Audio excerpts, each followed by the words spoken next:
ஆண்டவர் நீங்க பார்த்தாலே போதும். எத்தனை பேர் இந்த காலை வேளை நம்புறீங்க, என் ஆண்டவர் என்ன பார்த்தாலே போதும், என் வாழ்க்கையில நஷ்டப்பட்டது எல்லாம் திரும்ப கிடைக்கும் நம்புறவங்க கைகளை உயர்த்தி ஆமென் சொல்லுங்க பார்க்கலாம். தாவீது அதனாலதான் 4வது சங்கீதத்தின் 6வது வசனத்துல இப்படி சொல்றார், எங்களுக்கு நன்மையை காண்பிக்கிறவன் யார் என்று சொல்லுகிறவர்கள் அநேகர். கர்த்தாவே, உம்முடைய முகத்தின் ஒளியை எங்கள் மேல ஆண்டவர் ஒரு வாட்டி பார்த்துருங்க. ஆண்டவர் எல்லாரும் கேட்கிறாங்க, என்னவன் காத்திருக்கிறான் ஃபுல்லா காத்திரு.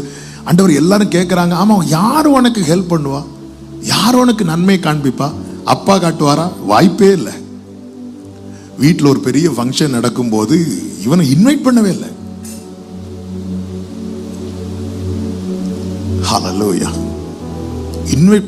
நம்ம வீட்டில் ஒரு பெரிய ஃபங்க்ஷன் நடக்குதுன்னா ஒரு நபர் இல்லைன்னா கூட நமக்கு ரொம்ப சங்கடமா இருக்கும்.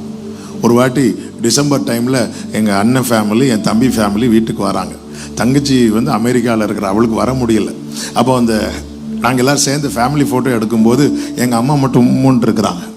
அம்மா ஸ்மைல் பண்ணுங்க அம்மா, ஏன் அப்படி இருக்கிறீங்க? ஒன்றும் இல்லை. ஏன்னா அவங்களுக்கு யாரை மிஸ் பண்ணுறாங்கன்னா, ஐயோ அவன் இல்லையே, தங்கச்சியை மிஸ் பண்ணுறாங்க. பாருங்க, இந்த ஃபங்க்ஷன் தாவீது வீட்டில் நடக்குது. 7 சகோதரர்கள் இருக்கிறாங்க. ஒருத்தராவது அப்பா அதனால தம்பி இல்லாதது ரொம்ப வருத்தம் இல்லை அப்பா ஃபீல் பண்ணாங்களா? ஒருத்தர் ஃபீல் பண்ணல. மூப்பர்கள்லாம் வராங்க, யாராவது கேட்டாங்களா?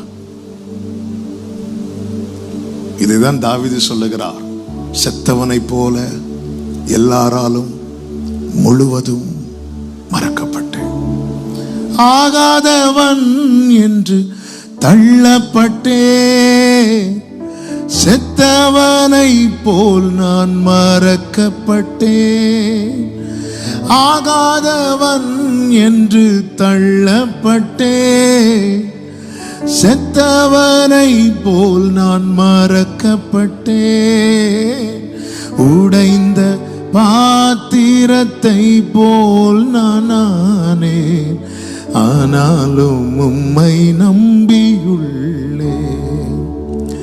உடைந்த பாத்திரத்தை போல் நான் ஆனேன், ஆனாலும் உம்மை நம்பியுள்ளேன், நானோ கர்த்தாவே உம்மை நம்பியுள்ளேன், நீரே என் தேவன் என்று சொன்னேன், அநேகர் சொல்லும் அவதூறை கேட்டேன், ஆனாலும் உம்மை நம்ப